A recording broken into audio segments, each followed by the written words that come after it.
വെറുതെ ഇരിക്കുമ്പോൾ ഇങ്ങനെ ചൊറിഞ്ഞുകൊണ്ട് വരുന്ന കുറച്ച് ഫ്രണ്ട്സ് ഉണ്ടോ നിങ്ങൾക്ക്?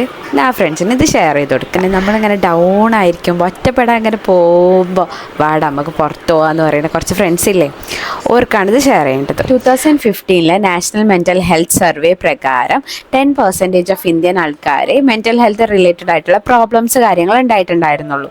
പക്ഷേ 2026 സർവേ എടുത്ത് നോക്കുകയാണെന്നുണ്ടെങ്കിൽ അറൗണ്ട് 60% ഓഫ് ഇന്ത്യൻ ആൾക്കാരും മെൻ്റൽ ഹെൽത്ത് ക്രൈസിസിലാണ്. നമ്മളിപ്പോൾ ഇൻസ്റ്റാഗ്രാമിൽ സ്ക്രോൾ ചെയ്തുകൊണ്ടിരിക്കുമ്പോൾ ഏറ്റവും കൂടുതൽ കാണുന്ന ഒരാളാണ് പഞ്ചിന് ആകെ ഉണ്ടായിരുന്നൊരു ടോയ് എന്ന് പറയുന്നത് അവൻ്റെ പ്ലഷിങ് ടോയ് ആണ്. ദേഷ്യം വന്നാലും വാശി വന്നാലും അവൻ്റെ സങ്കടങ്ങളും അതേപോലെ അവനെ ഒളിച്ചു നിൽക്കാനൊക്കെ അവൻ യൂസ് ചെയ്തെന്ന ആ ടോയാണ്.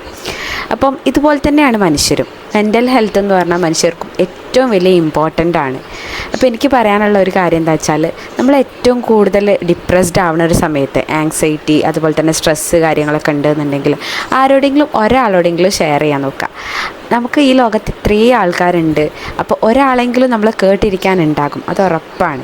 അല്ലാന്നുണ്ടെങ്കിൽ ജേർണലിങ് അതുപോലെ തന്നെ എക്സസൈസ് ഇതൊക്കെ ചെയ്യുന്നത് കുറച്ചുകൂടെ മെൻ്റൽ ഹെൽത്തിൻ്റെ പവർ കൂട്ടും.